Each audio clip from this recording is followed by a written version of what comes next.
So good morning, dear friends, ladies and gentlemen. Thank you very much for joining us here this morning in the discussion on universal health coverage with a focus on assuring access and sustainability.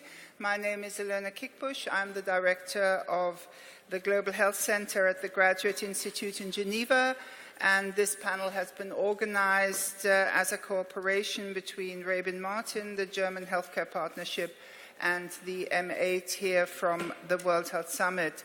Those of you that visit the summit regularly will know that over the last couple of years we have organized discussions on universal health coverage, and this is done in the context of a project that we also have, and if you're interested in further materials on this, there are some on the side there at the window. Universal health coverage, just to make sure we all understand the same thing. Sometimes it's difficult because it's such an umbrella term and is being used in so many different ways, and sometimes too much is packed under that heading. But definitely, just to go back to an official definition, it is about ensuring that all people obtain the health services they need of good quality, and that will be one of the foci of our discussion here, without suffering financial hardship when paying for them. And many of you will know that in the context of the Sustainable Development Goals, Goal 3, which is about promoting health for all people of all ages, universal health coverage features centrally. And there has been quite a discussion, and maybe we'll even come back to that, is how do we measure with indicators in the Sustainable Development Goals the progress towards universal health coverage? Because obviously it's much more difficult to measure systems progress and systems quality than it is to measure individual progress and success in relation to the diseases. So universal health coverage also illustrates the shift we are seeing from the MDGs that were clearly focused on individual problems, if I can call it that, to SDGs, which are trying to look at systems, at governance, looking at issues of equity and human rights. And because of that coming together, Dr. Margaret Chan, the Director General of the World Health Organization, has called universal health coverage the single most powerful concept WHO has to offer. And in relation to equity, she clearly says universal health coverage can be one of the most powerful equalizers in a society. So we will hear about that. We will hear about what governments are doing to contribute to universal health coverage. And of course, the WHO Constitution clearly says that health is in the responsibility of governments. So there is much expectation also of mobilizing national resources, domestic resources, particularly in developing countries. But the question still is, what about the fragile states? And I'm sure we'll hear about that.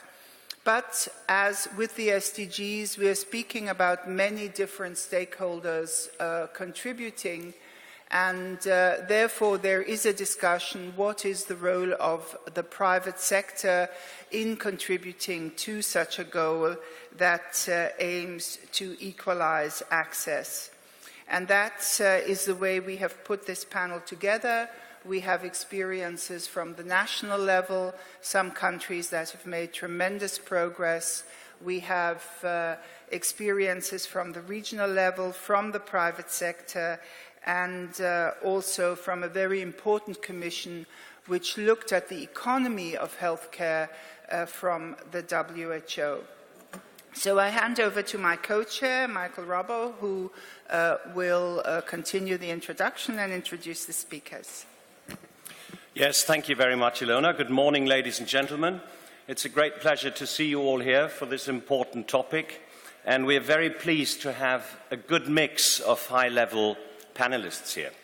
So let me start on my very right-hand side, that is Dr. Manny Delgado. He is the State Secretary in the Ministry of Health of Portugal. And I would like to, at this point, congratulate him because one of his country fellows will be or has been elected as the next UN Secretary General. Then,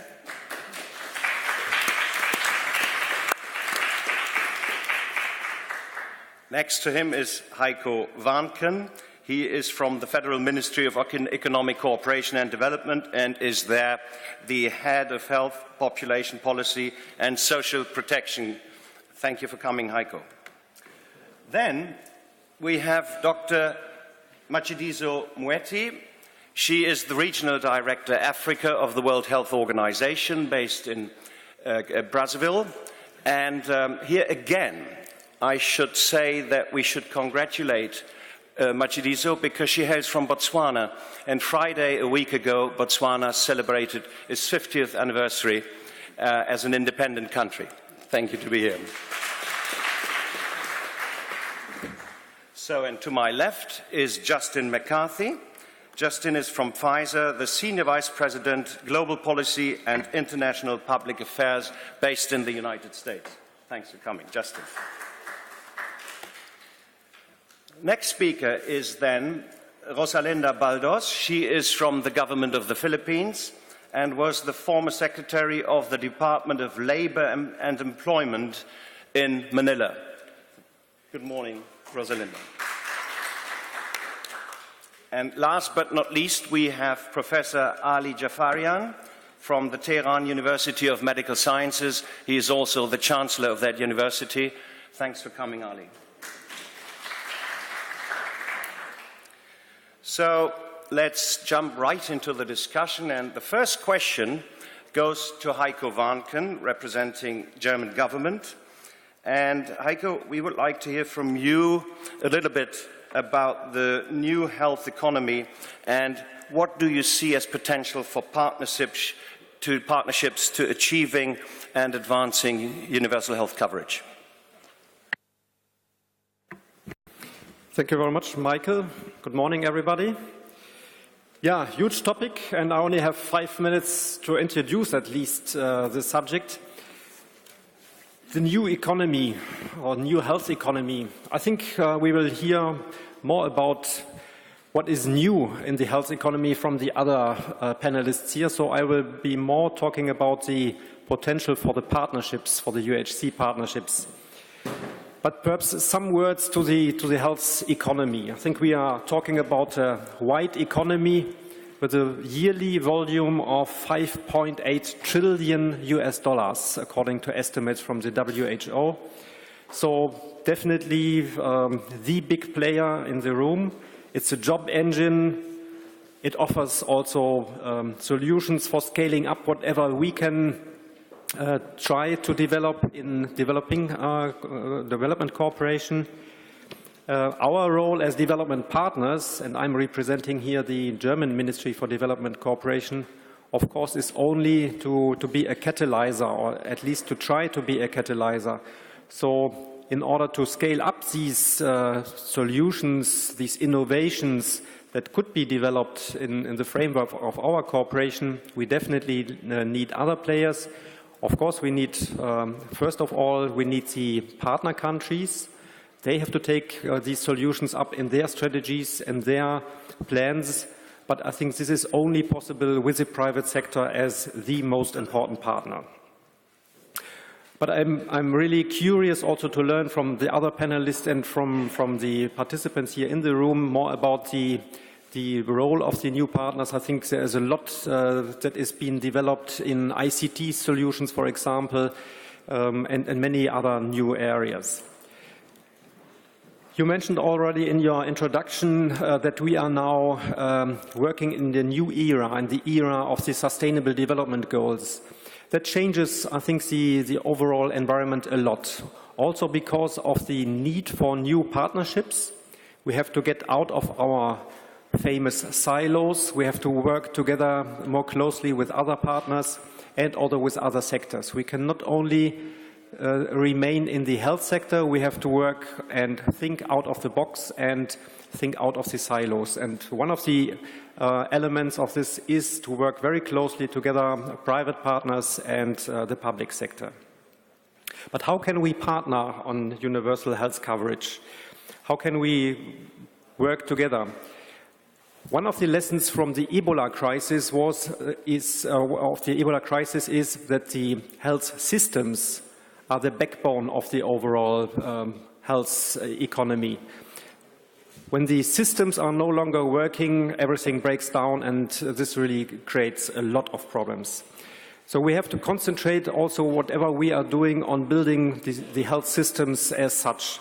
And in doing so, we need all the different partners together, and we need also a lot of coordination. So the question is, who can be in this coordinating role, and how can we implement such a bigger framework? I think for both issues we have found already, hopefully, possible solutions. For the framework, we have had a lot of consultations, and we will, I think in spring, launch the International Health Partnership for Universal Health Coverage. A little bit cumbersome, this title, but anyway, I think we are very optimistic that we will bring together many, many partners, and it will create a real political movement for universal health coverage. The discussions are ongoing now in Geneva and in other places, but in spring next year we will formally launch this International Health Partnership for UHC. And this will bring together all the different stakeholders. And then the question is, okay, how are we going to implement it? And there the German development, or the German government, together with WHO and with all the other partners, also come into the play. We have worked for the last year on a roadmap called Healthy Systems, Healthy Lives, with the idea to really have a framework how we can implement and how we can frame action. So the idea is that the roadmap could be the action plan for the IHP for UHC.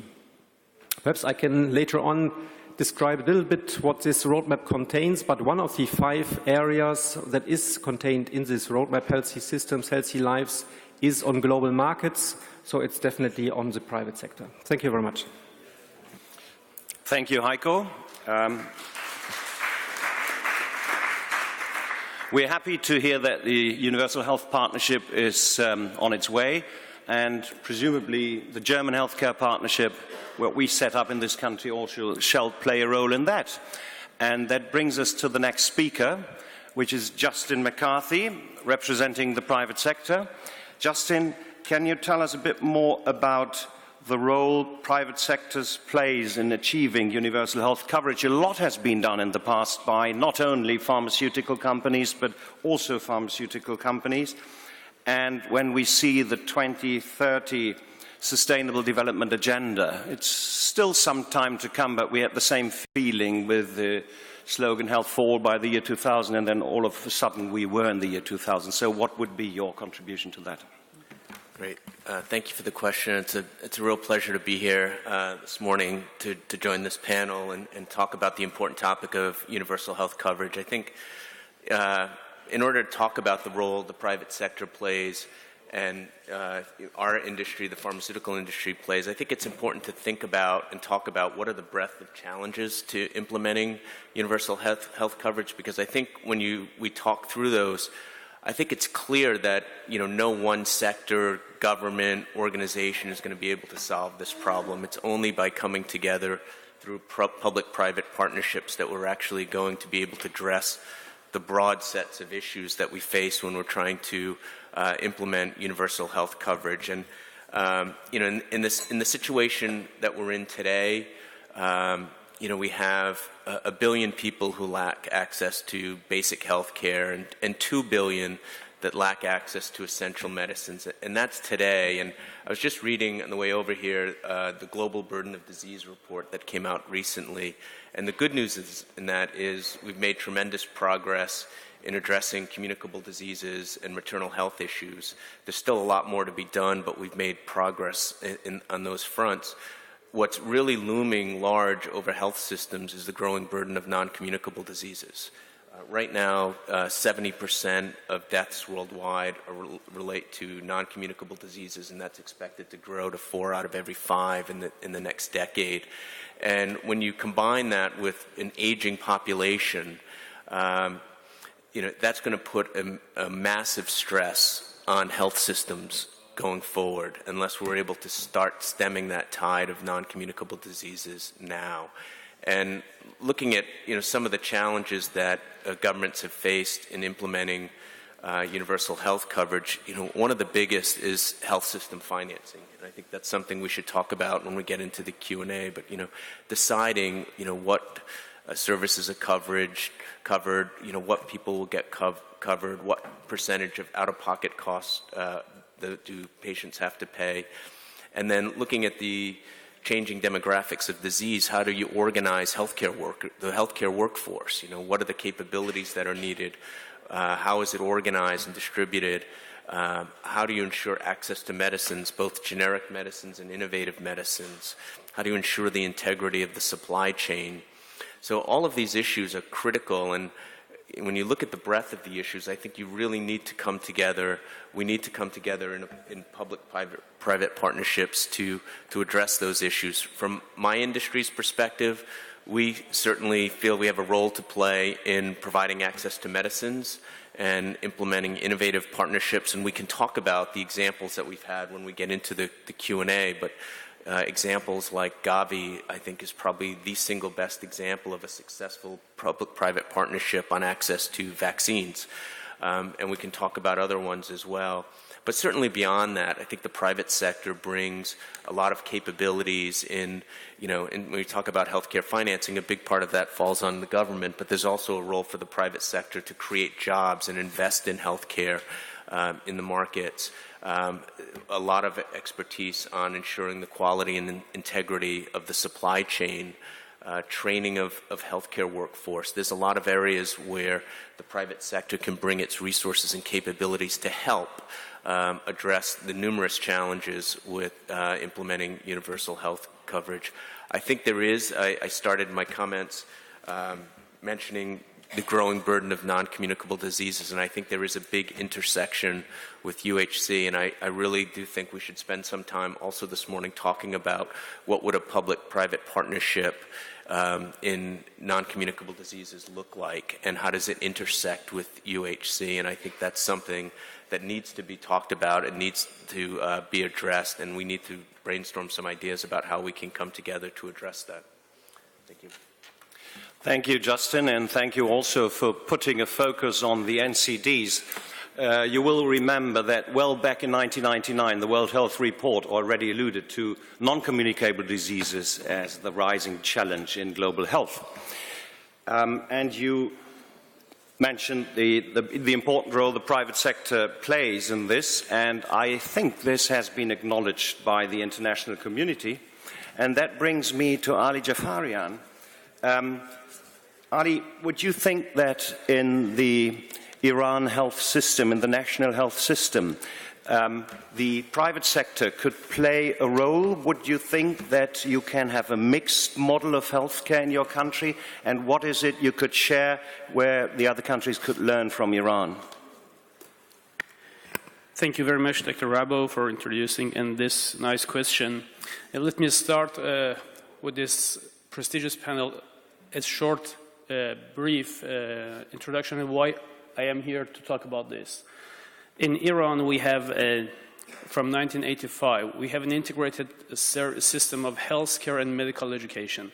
So the universities are under the Ministry of Health, and each university has a catchment area, is a geographic area, which should cover for primary healthcare at the same time. So I, as the chancellor of the oldest medical university with 1,650 faculty members and 13,000 students, besides education and research, I am responsible for a population of 2.8 million in the geographic area in south of megacity of Tehran. Since 1970s, early 70s, before the WHO Alma-Ata declaration for on primary health care, TUMS did a pilot study in northwest Iran with a model of health house in rural areas. This is based on a trained behvars, as we call it, who is a healthcare giver for primary health care, and just turning 1 year after high school, a local resident. So this guy is covering the primary health care in a rural area.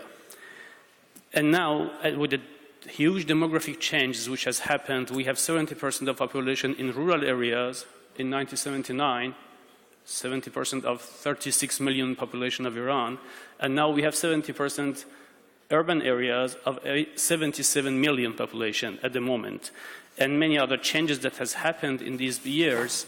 Now we are facing with new problems, and that model of rural healthcare system is not enough to cover the primary health care. We have been faced with several limitations, like human resource shortage, at least 40% around the country, old and inefficient equipment, old buildings which need renovation, lack of skill-based training of the healthcare givers, and lack of a good health recording system. So what has happened is that to achieve UHC in Iran, the government has some measurements, and it's now the priority of President Rouhani's administration in Iran from the 3 years ago till now. And there are different aspects of that. I just point out on 2 points. The first is that the share of the health in GDP is increased from 6.4 in 2013 to 7.5 in 2015. And it is insufficient still, but it is a huge difference in the country. And the other part is to improving primary health care by enhancing infrastructure to provide active primary care service with particular attention to NCDs and mental health in urban setting, which is the problem now. This part is substantially based on private sector and giving the service, having them as healthcare givers. The macro policy in Iran have been government size reduction and decentralization and more privatization in the past decade. So from 2015, the Ministry of Health and Medical Education in Iran started the Health Transformation Plan, which was piloted by our university from 2009 to cover to outsourcing healthcare provision for 2.8 million population in the catchment area that we had at that time. And now it is going to be the same for all the country. I'm not going deep through the model. If there was a question, I will answer that later on. But as an example, in our area, in our catchment area, now we have 46 health houses which are in the rural areas, and 208 health posts which are in the cities and around the cities, with more than 700 caregivers from the private sector, added to 1,000 that we had before. So this is a mixture of the private and public sectors in the care, in delivering the care. All of them got training before they start the job, and they had an exam. And now we started another important part, which is an electronic health record for all of these primary health care services that was delivered to the people. And now in our catchment area of 2.8 million population, 1 million have been enrolled in that software, and we have the data on that. Then any services delivered is registered there, and this is the basis of the payment to that private sector healthcare givers. So we are at the beginning still, and I think we need more time. Now it is around 1 year of the starting of this plan for the whole country. We are maybe ahead of the program because we had started from 2009. Let me, because of the time, stop here, and we will discuss any question or comment that they would be. Thank you. Thank you, Dr. Jafarian. I think that sounds quite promising. And I'm happy that you also touched upon the quality aspect, because that question will go to the next speaker. But before we turn to Manny Delgado, let me say that once we have the first round of the panelists here, the floor is open for your questions.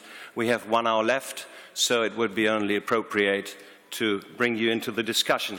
Manny, you, with your national health system in Portugal, You put an emphasis not only on scaling up, but also on quality aspects when it comes to access. Could you tell us a bit more about what you do in Portugal? Thank you, Mr. Chairman. Professor Jona Kikbuch, distinguished colleagues of our panel, ladies and gentlemen. I would like to give you an overview of our Portuguese NHS and all the challenges we are facing in order to provide high-quality health care to all the population while facing several economic constraints. 37 years ago, right after our Portuguese democratic revolution, the Portuguese Parliament approved the law that created the National Health Service. Being a tax-based financed system and free on the point of use for all kinds of care, the fact is that it was a real catalyzer for the development of the country. Thanks to the National Health Service, Portugal was able to match the developed countries in terms of health indicators and sometimes to show even better results. However, 36 years ago, the epidemiological and demographic reality of the Portuguese population was quite different from what it is now. The recent economic crisis made governments questioning the National Health Service sustainability. Several budgetary cuts were made since 2011. The actual Portuguese government was elected 10 months ago. At that time, we defined 9 key intervention axes for its governance initiatives. First, promoting health through a new ambition for public health. Second, reducing inequalities in the access to health care between citizens. We are a small country, but different studies show significant inequalities on physicians' distribution all over the country, on waiting times for consultation, on proximity of health care facilities. X3, strengthening the power of the citizen in the NHS by promoting availability, affordability, convenience, speed, and humanization of public services. X4, centering the NHS in primary care services. The national budget for this year, 2016, includes the recruitment of almost 400 new family doctors that will be serving the population in primary care units very soon. Our objective is that every Portuguese citizen have an attributed family doctor that will integrate the primary care on a multidisciplinary way, that will be in charge of managing its health condition. For chronic care, we are also reforming the chronic care system. We will be creating chronic care health teams in order to support family members and other caregivers so that chronic patients in high dependence situations will be able to be taken care at home instead of in a healthcare facility. On another perspective, efficiency is one of our governance guiding principles. Thus, we are already implementing some important measures in this field as follows: using a benchmarking strategy in order to push the NHS managers to improve their performance by extracting all the National Service Institution productivity indicators directly from the centralized information system and turning them public in the NHS website we have been able to improve competition among institutions, more transparency, and more internal competition. Centralizing the purchases of health-related materials and services, the NHS will build economies of scale that will allow big savings. The fact that we already have centralized electronic systems that allows the government to follow all the local process centrally is an important asset in order to achieve great outcomes from this strategy. And finally, and facing a reality where the NHS expenditure with new drugs and medical devices is growing, we decided to establish a plan for the expenditure in this field for the next 4 years. This plan was supported and signed by all the pharmaceutical industry. Thus, we prevented any unpredicted change in the expenditure needs, and if it is to happen, it will be shared by all the healthcare stakeholders, pharmaceutical, industry, pharmacies, etc. By the way, we begin with pharmaceutical industry a new contract model based on value for patients and representing the share of risk. This was done for the C. hepatitis virus, and we think to enlarge it for new expensive drugs. Regarding the importance of innovation in the health information field, I would like to give you a little flavor of what we are doing in Portugal.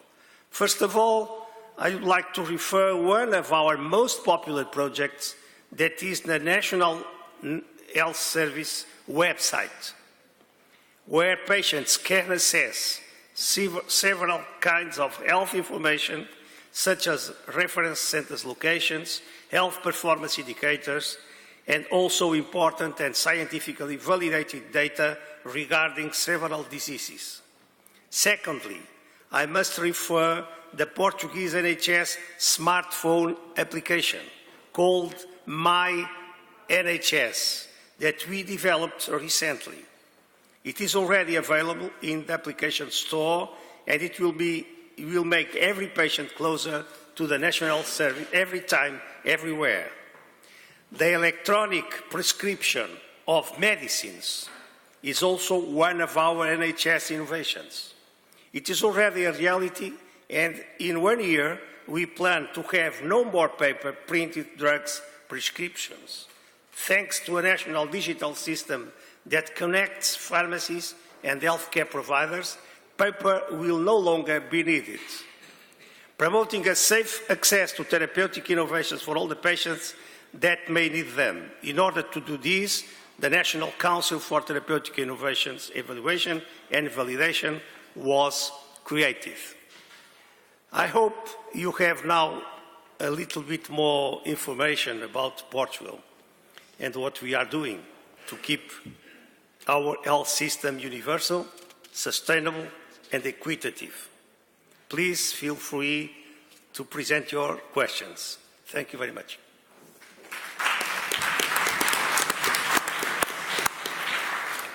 Thank you very much, Manuel, for sharing your ideas, and not only your ideas, but you mentioned that we need to face reality. I think that is what we are all up to. And also, I thank you that you brought in the topic of digital health. And this My NHS, I think, is a wonderful slogan. But facing reality, in order to achieve all that and implement it in the right way, we need a motivated workforce. And so my question goes to Rosalinda Baldos. What do the Philippines do when it comes to workforce development to achieve universal health coverage? How do you motivate your staff? How do you make sure that topics like decent work and migration are covered? Thank you. Thank you, Michael, and good morning to everyone. Other than my previous experience as Cabinet Secretary on Health and Employment in the Philippines, I was privileged also to be one of the 25 commissioners of the UN High-Level Commission on Health, Employment, and Economic Growth, set up by UN Secretary General in March this year. And that commission was tasked to make recommendations to stimulate the generation of 40 million new jobs in the health and social sector in high-income countries, and also to reduce the 8 million health workers, which is a shortfall insofar as low and middle-income countries by 2030. This is in line with the UN Sustainable Development Goals. And so I'll be also sharing the report's recommendation of the Commission, which consists of 10, 6 of which would be the reforms where changes have to be made in a very urgent way, and 4 would be the enablers or the measures that would enable to effect these changes. Going on the 6th, as I share with you the recommendations of the Commission, I'll be able to share some relevant country experience, including some good practice way back in the Philippines.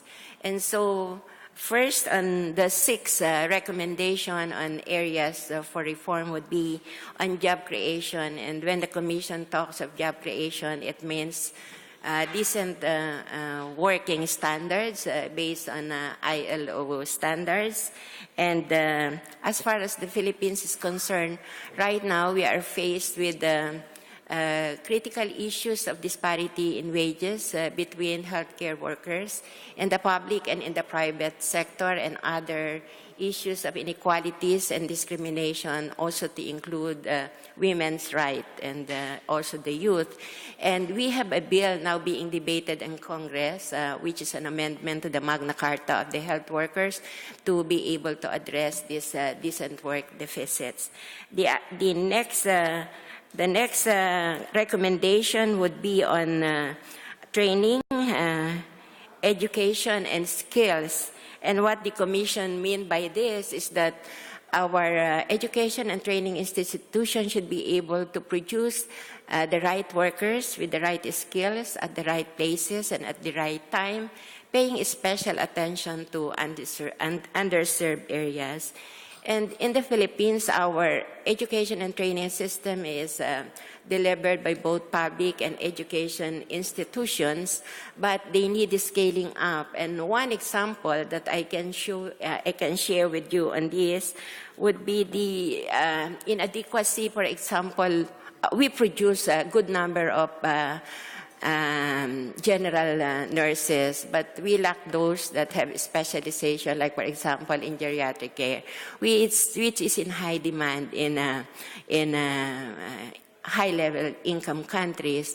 And there is just recently launched a public-private partnership, and this is pioneered by a company, a German company based in the Philippines, who partnered with iService private providers for healthcare workers here in Germany.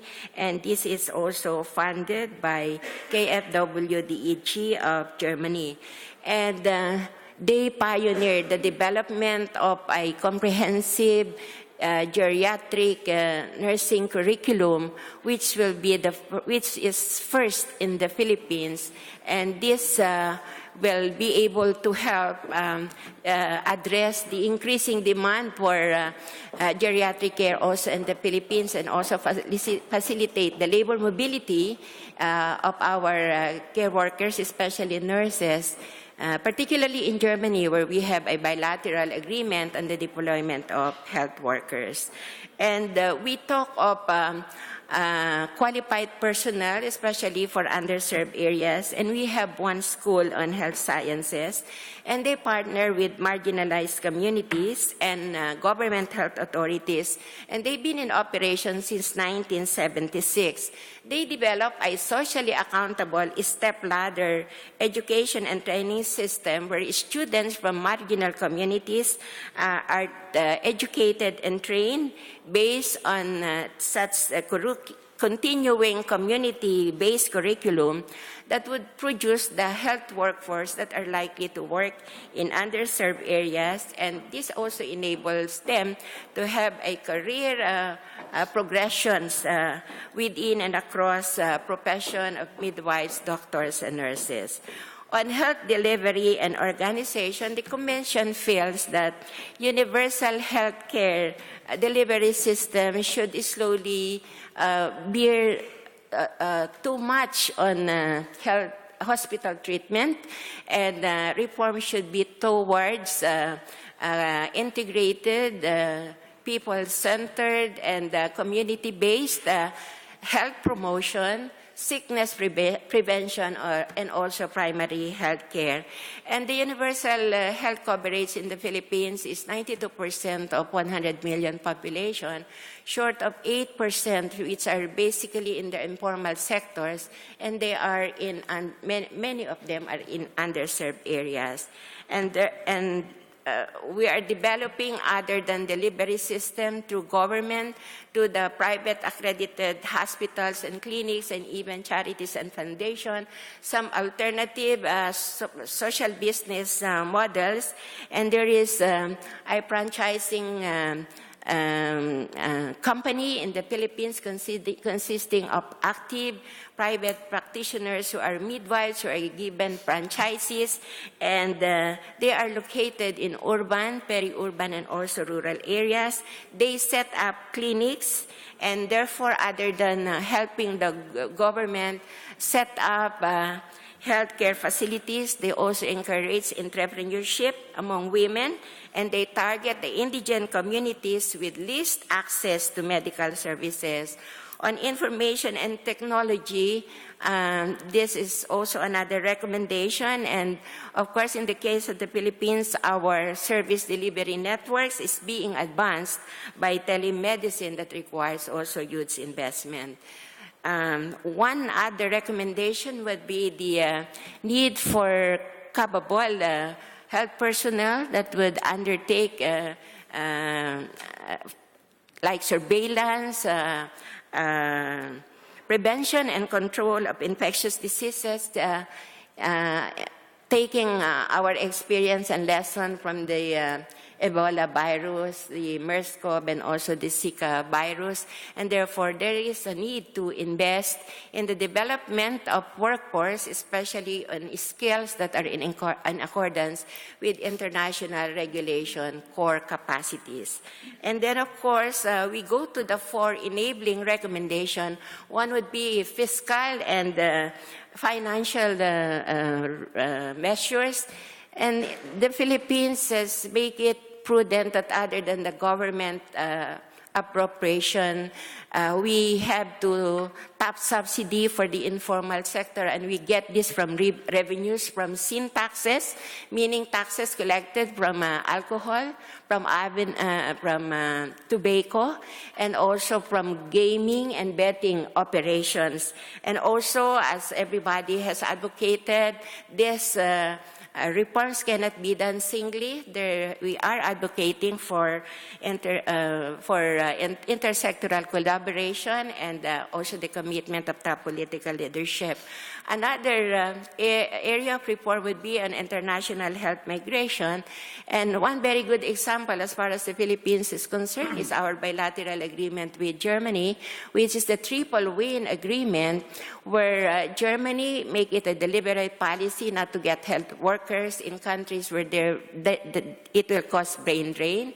On the other hand, the Filipino nurses would be able to acquire new skills and also have income, and also address also the shortage of healthcare workers in this industry. And of course, what we need is data, information, and accountability as the last recommendation. And the Philippines has yet to develop our national health workforce account, which is part of our commitment to the UN Sustainable Goals. So that's the recommendations of the Commission. submitted to the UN Secretary General for his notation and also for implementation of the necessary action. Thank you. Yes, thank you, Rosalinda. And I'm happy that you brought in the informal sector, which at times we tend to forget. Matshidiso, you have now listened to the previous 5 speakers, and there are a lot of challenges, but as we all, as Thabo Mbeki once put it, want to see the glass half full rather than half empty, there are more opportunities than challenges. So how do you see on the African continent, how would you like to engage the private sector in achieving UHC? Thank you very much, co-chairs, and thank you to my panelists for sharing your experiences and your ideas on universal health coverage and the partnership between the private and public sectors. African countries have expanded significantly their health service provision with stronger and stronger participation by the private health sector. And in particular, this has related to clinical service provision, pharmaceuticals, backup diagnostic services like laboratories and imaging units, which are emerging as private services available in these countries. We know that many African countries rely still on international financing for their health system, but this has primarily been for preventive interventions and also for primary health care services.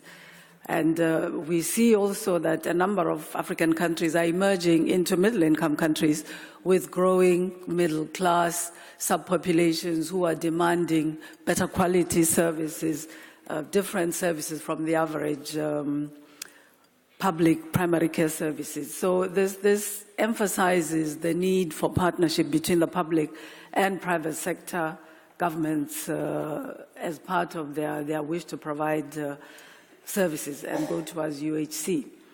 Governments are still struggling to progress towards UHC, even in some of the wealthier countries, particularly in terms of service coverage, the range of services contained within the package that is financed, and also the quality of services. These are issues that concerns both for the governments, for the users of health services, and also for WHO, because we would like to help them to provide, in some cases, they declare and provide free services without payment, and there is a big question about the quality of those services, and we think that partnership between the public and private services could improve the situation. However, I think that one of the key issues that needs to be addressed is the financing. I think somebody's already mentioned that, both from Portugal and the other speakers. The financing of health services moving towards universal health coverage in the African region. A study carried out by the IFC, the International Financing Corporation, a few years ago, showed that in financing for health, 40% of the financing came from public sources, and about 50% was from out-of-pocket contribution by users of health services, and only 5% was from private prepaid sources, insurance. So that means that in the African region, we need to do a great deal of work on models of financing, sources of financing that can ensure equity and fairness, even as countries try to expand, governments try to expand access and coverage and quality of health services.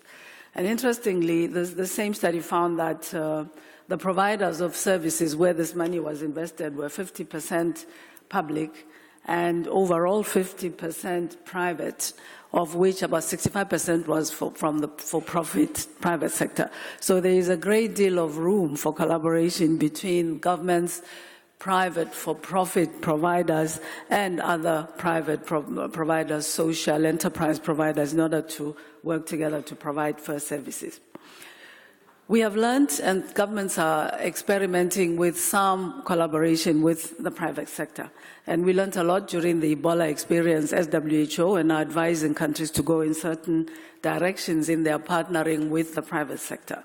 For example, we've seen that The private sector is providing a great deal of private clinical services, as I said, some of them at primary level, at secondary level, and also increasingly at tertiary level, and certainly in the diagnostic area. So these are areas that can be explored. We know that governments don't reach all the populations, including in urban areas in countries, so there is room for collaboration, partnership in providing primary services. For example, in urban areas, there are some underserved populations in the urban areas as well as the rural areas. Increasingly, countries can be exploring specialized care services like high-level diagnostics, cancer treatment, palliation, etc., but there is a need, again, to pay attention to the cost, to the affordability of these services, and to how they are going to be financed. Increasingly, countries are experimenting also with contracting the private sector to provide certain services, ranging from managing the IT services in governments, patient records, etc., to providing in some countries, including in one of the post-Ebola countries, we have encouraged and supported the government to contract private sector to manage the salaries, remuneration of public healthcare workers. We know that in some countries this is a challenge, and health workers may go for some months without having their salaries paid because of the challenges in managing this in the public sector. These are some of the areas where contracting of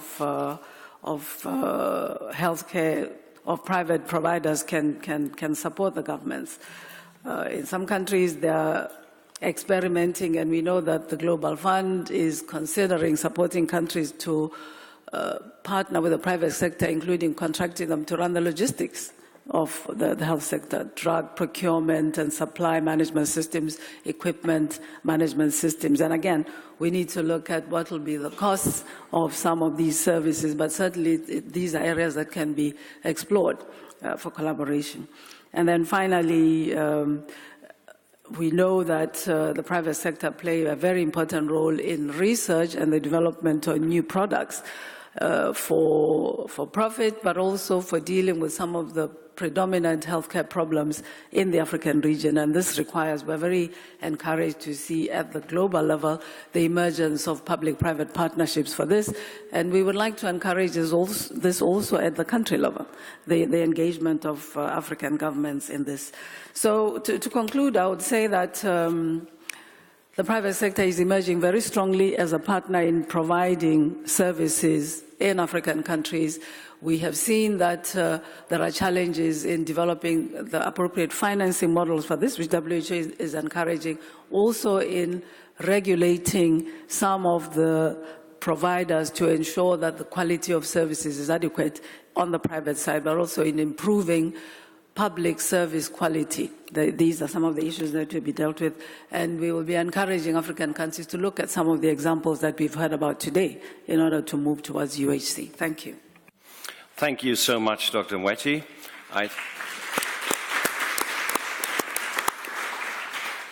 The applause shows that we all agree that you really took the whole spectrum where the private sector can get engaged. And some of you might have witnessed when the then Secretary General of the African Development Bank, Donald Kaberuka, was here in Berlin about 15 months ago, and he said, don't forget about the Mittelstand, because these are the ones who provide jobs, create value in the countries. And he is back in his professorship in Cambridge at the moment. And I think all of us, except those from the African continent, can get jealous when one looks at the growth rates in many of those countries, as can be seen in the African Economic Outlook. So thank you once again. This concludes the first round of the talks of the panelists, and with that I would like to hand back to Ilona. Thanks very much, Michael, and I think we'd like to open up to you for comments and questions, and also for input of other interesting models, because that's one of the reasons we're here. First of all, to say, how do we think differently about this? How do we create such partnerships? And what actually is the basis on which we can do so? If I can just highlight a couple of points that we've heard.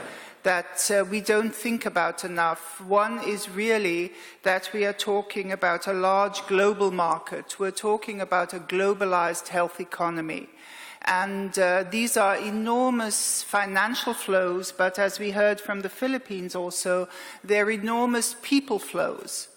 And the whole issue of global health workers, how they move, how through remittances they contribute to the development of their own society, but that not necessarily do they have decent work, and rights if they work in another country is a very important thing. So understanding this market and understanding that it's not only a market of goods but a market of services, and that we need to get better at understanding it, at regulating it, and at ensuring, we've spoken about the right of access, as you said, if you take the flow of medicines, but the rights of workers we have not spoken enough about.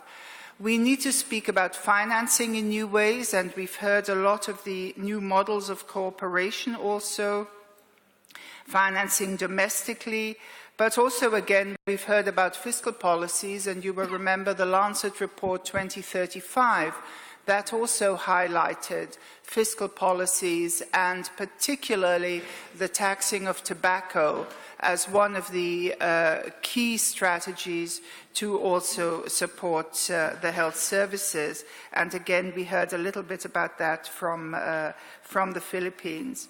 A third area that we've really neglected is the area of quality. And again, particularly from Portugal and others, and the new dimension of chronic diseases, our health systems, even as they're being built, are not ready for this new challenge. And I think that was a very important point from Mr. McCarthy to say, how do we build or rebuild systems to actually live up to the chronic challenge?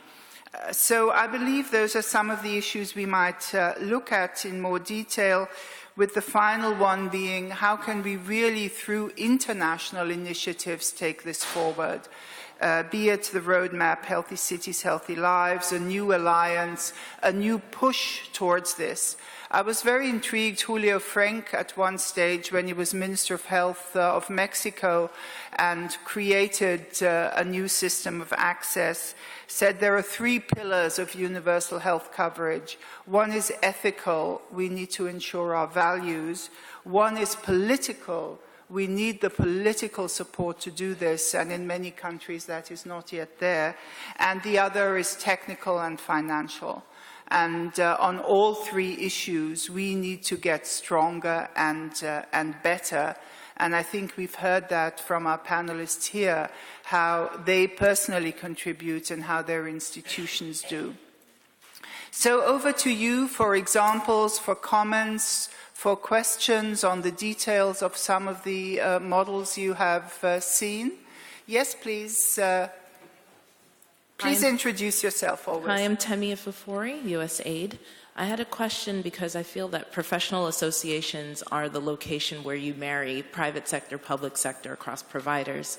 So my question is for Manuel Delgado as well as Mrs. Moiti from WHO. Can you talk about how you convinced especially professional associations to get on board with your plans, especially as you're looking at setting rates across pharmaceuticals, or, you know, how would you look at engaging the professional associations to address issues of universal health coverage?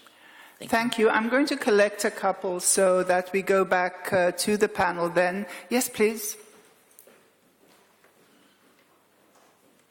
I'm Irtakian from Tehran University of Medical Sciences. Thank you for the very important panel and very informative presentations. I've got 2 questions. One is, given the diverse experiences that you have here, I was wondering, having all dimensions of universal health coverage, which is access, coverage, quality, and in terms of the services, all 5 dimensions of the services, do any one of you have any kind of examples of comprehensive integration and engagement with the private sector for covering all those aspects? Because normally we talk about primary health care or the hospital care, but other aspects perhaps We don't talk that much, and about the coverage as well. Insurance companies, private insurances to provide coverage. That's my first question for the whole panel.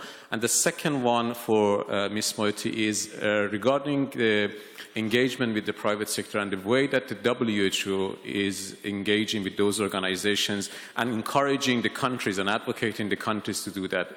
Does WHO have any particular strategy for fostering this? Thank you.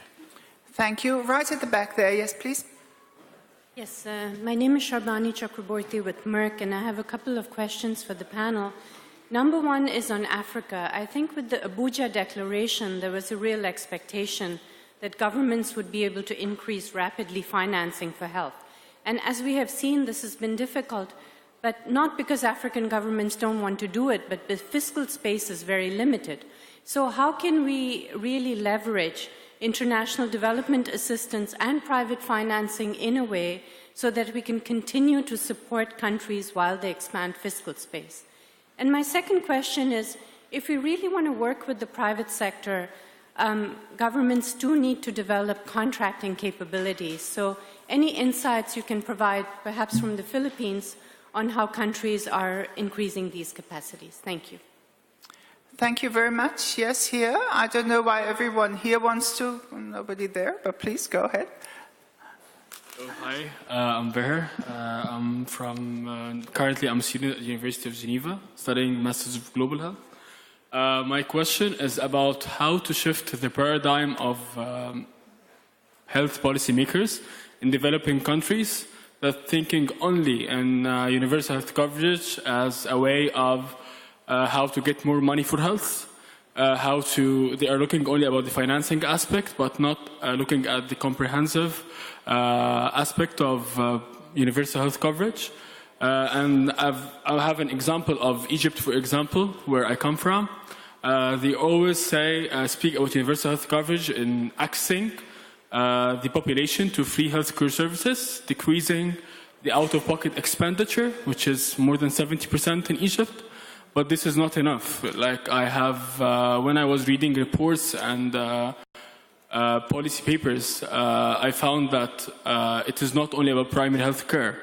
We have a huge problem in surgical care and neurological specialty in a lot of geographical areas in Egypt. When people were speaking about universal health coverage, no one was speaking about this. So I just have to shift the paradigm of the policymakers. Thank you very much. So let's go back to the panel right now. I think maybe we start with this issue of contracting. And Mr. Secretary, you had some excellent examples from Portugal, how you moved forward with new contracts with the private sector. You mentioned the Hep C example. Thank you. Yes, we have a new and fantastic experience that began 2 years ago with hepatitis virus, because, and this is a global problem which we have with the pharmaceutical industry, is that innovation is very expensive, but we have the responsibility to treat our patients. In Portugal, all population, all patients are under the responsibility of the state, of the National Health Service, for all kind of services, for all kind of therapies. So when arrives a new drug, what we can do if the drug is very expensive? And we spent already 10% of our GDP on health. And from this 10%, 6% is responsibility of the government. It's very difficult to fight against the deficit. And the European Union has an imposition over Portugal and over all countries if the deficit overlap a certain level. So we have to contain our deficit for one side, but we have to respond to the patients with the innovation because they know the innovation exists. So it's a very difficult challenge. And pharmaceutical industry understand and understood very well this drama. And we develop a proximity dialogue with the pharmaceutical industry in order to define not only some risks that we can share, but already to some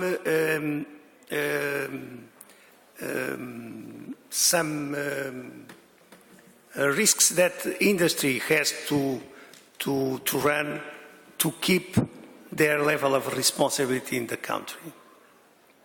And the solution is, for one side, we defined with pharmaceutical industry a limit of public expenses on pharmaceutical drugs, a limit for each year, and if the expense overlap this amount of money, the industry, due to our hospitals and to the government, the reimbursement of the difference. Can be a strange situation, but is the reality with the pharmaceutical industry. Another answer that I would like to give is about the position of professional associations. I understand this question as not only the different players of industry, but also about the position of the different professions, doctors, nurses, and so on. Yes, we have the majority of our professionals working for the national service. Sometimes they work too for private sector. And we have this private sector developing their structures too.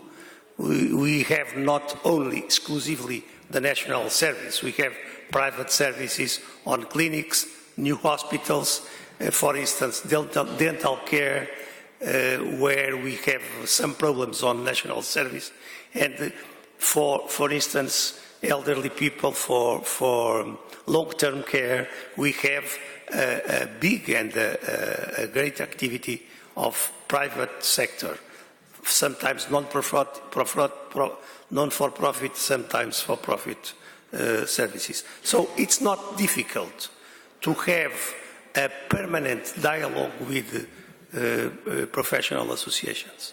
Thank you.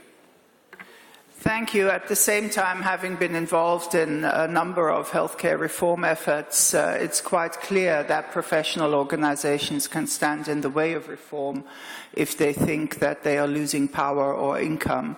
And that can be a very difficult situation also for health ministers, because these are very politically powerful players.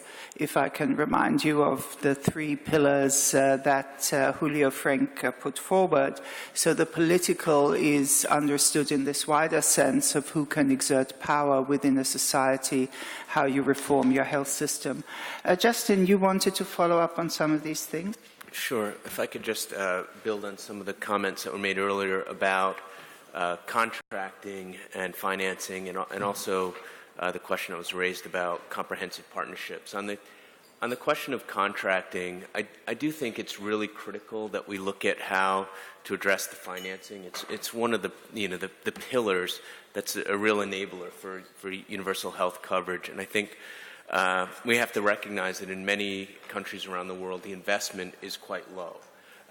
And we have to develop innovative ways for using that money most efficiently. And I think the example in Portugal where they moved to innovative contracting that's based on a value or outcomes-based contracting, I think is really a wave of the future. I think the current model in many countries that pay a fee for service is very inefficient and creates the wrong incentives. And I think this idea of moving towards some sort of value-based contracting with the private sector, combined, I think, with a move trying to move away from treatment-based healthcare to prevention-based healthcare and creating the incentives to do that, are ways that we can become much more efficient within the systems.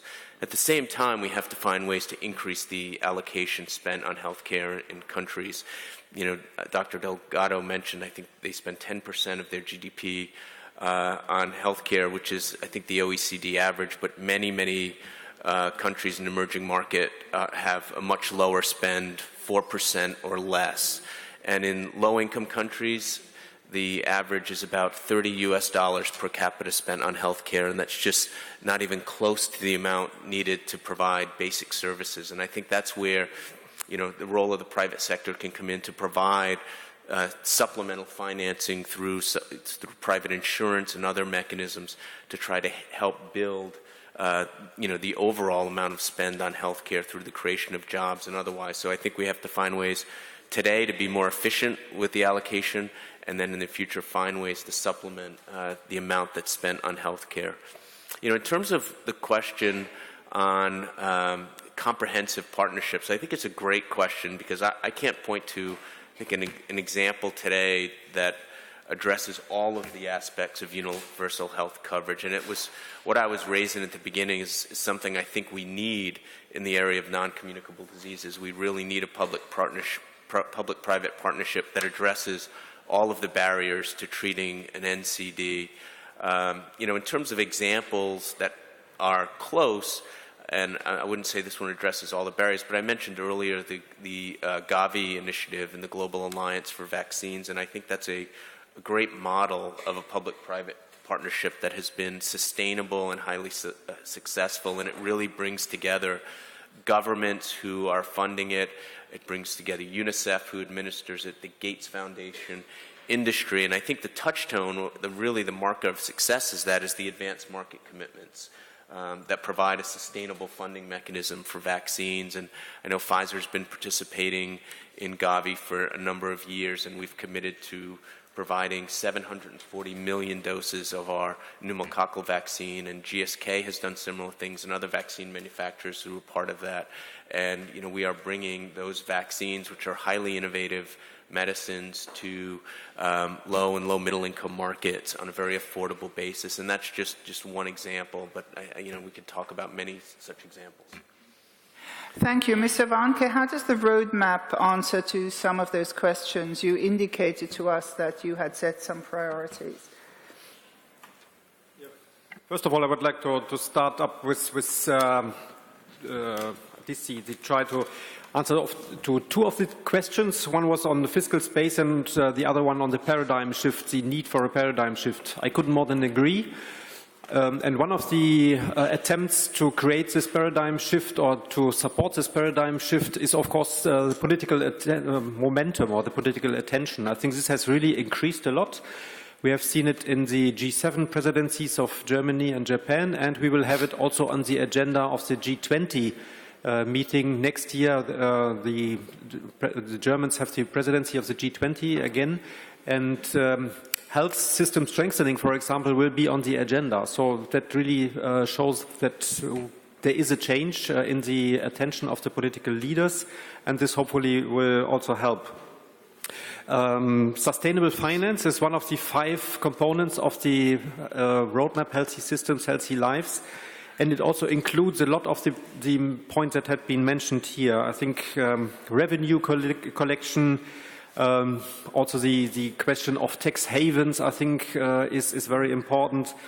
Harmonization of financial flows also from donors, I think is one of the sub-points in the roadmap. And definitely also the possibilities how to increase the efficiencies. I think there was a study from the OECD that came up with a result that at least 20% of efficiency gains could be achieved all over, including all our countries, also of course including a country like Germany.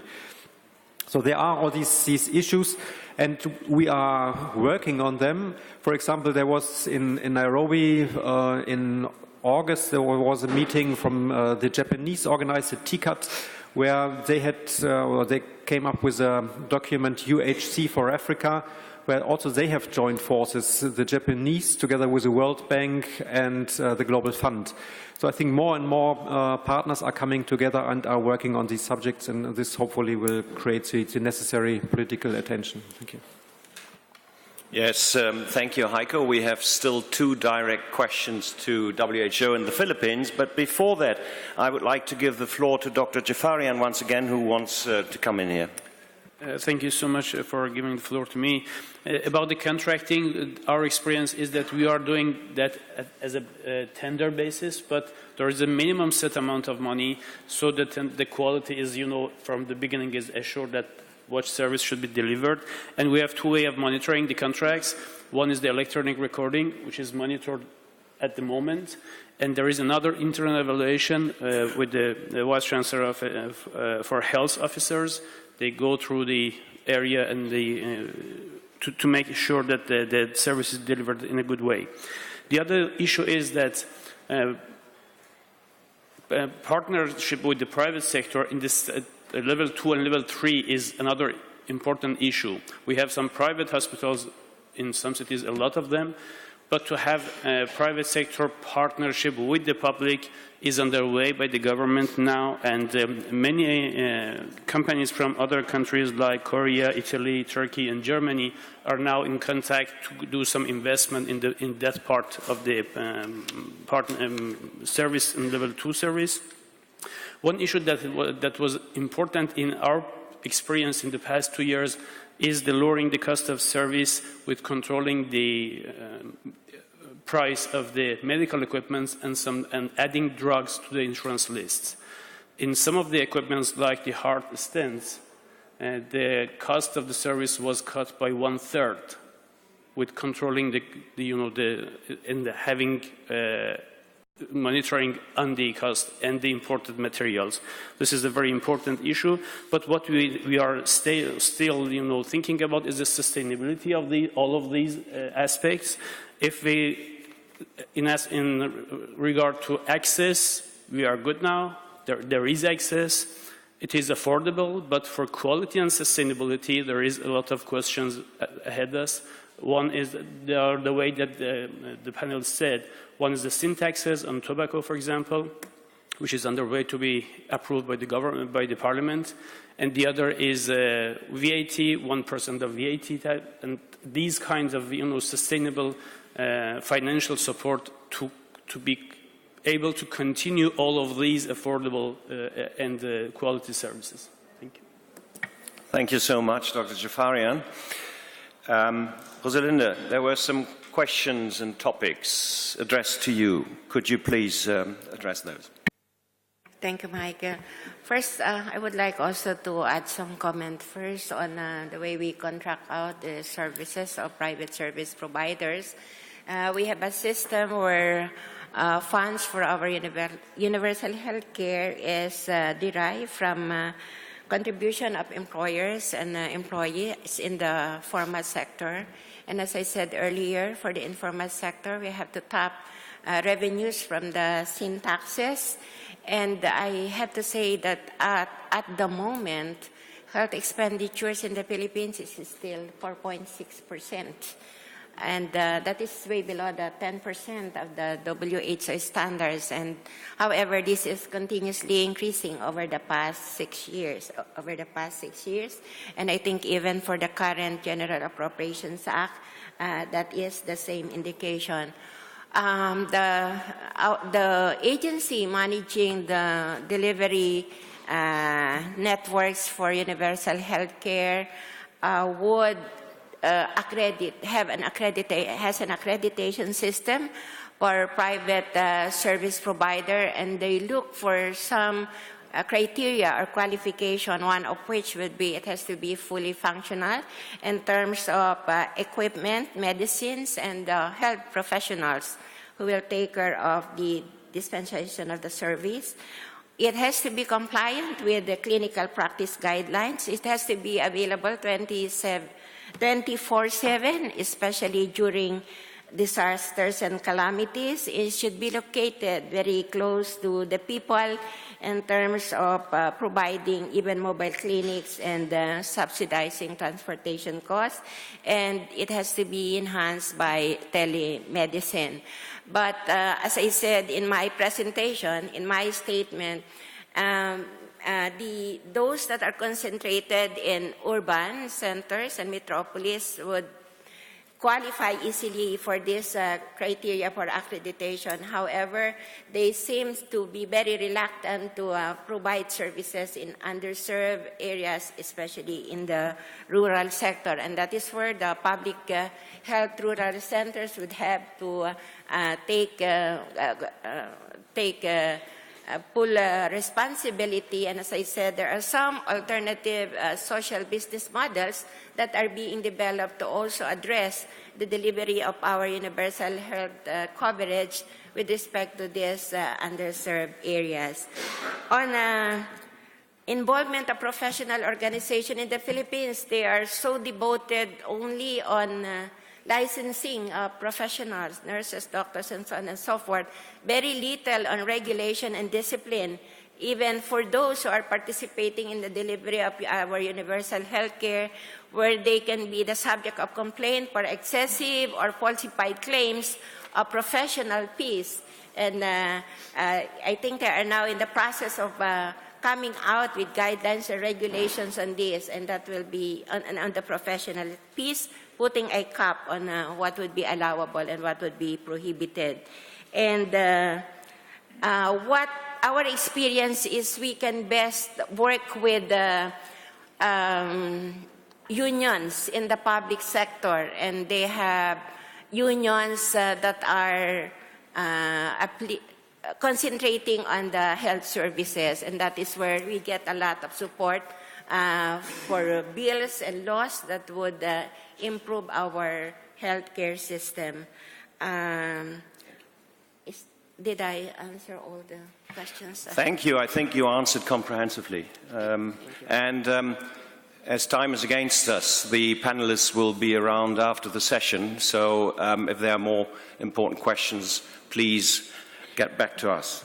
And finally, I would like to call on Matshidiso Moeti. There were some questions for WHO before we wrap up. Okay, thank you very much for those questions. First of all, on the engagement with professional associations, we do work a lot with professional associations at a programmatic level in WHO with different disciplines, with nurses, with different specialties, and we attend quite frequently the association meetings.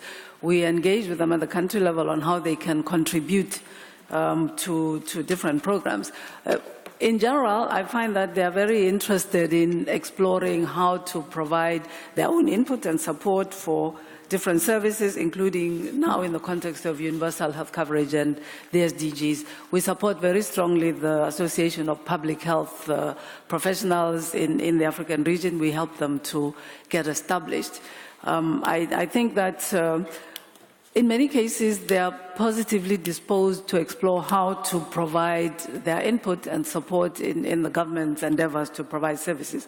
Of course, many of they also have a role in providing, as the minister from Portugal said, themselves as professionals, private services. Many nurses, many doctors are running private clinics, and this is clearly an area in which we could engage more with them in terms of issues of quality, financing of services, and so on.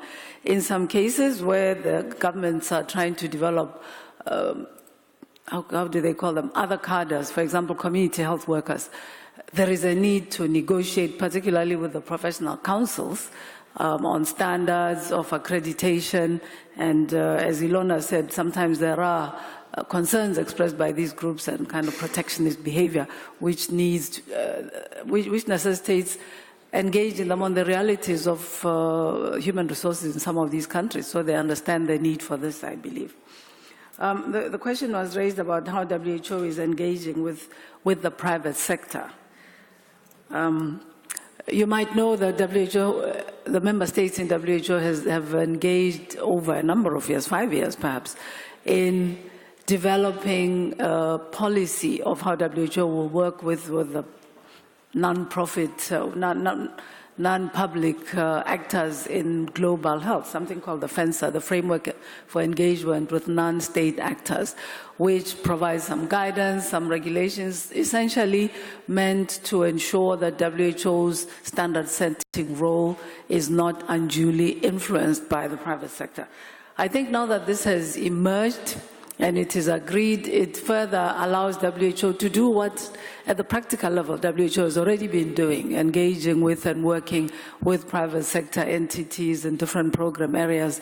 This agreement, which includes some challenges in terms of the need for due diligence in engaging with private sector, at least provides a framework. I wouldn't say exactly a strategy, and within that framework we now need to develop a clear strategy, I believe, for working with the private sector. Then the question of fiscal space, I believe, has been answered by a couple of the comments already. Clearly, African countries have not managed to live out to the Abuja Declaration, which I think was an aspirational target by countries. They are more and more trying to use now per capita investment in health and trying to work on improving their tax base for contributing to public sector expenditure, including for health, and meanwhile are actively exploring, and some countries like Gabon have made some progress in partnering with the private sector in developing insurance schemes that mobilize some contribution from the private sector as well. Thank you. Thank you very much, Matshidiso. A lot of food for thought, and this is what the session is all about. And I may remind you that this was the third session on universal health coverage, and I must say, on behalf of ENP, Focus Africa, and Advisory Board of the Global Health Partnership, we are looking forward to the fourth session of UHC, because this is still work in progress. So may I invite you already, not having spoken to the organizers, to the next session in a year from now. And having said that, I would like to thank all the panelists for their contributions, and of course also my co-chair. And I would like to thank you and invite you to be engaged further in this important topic of universal health coverage, and enjoy the conference. Thank you so much.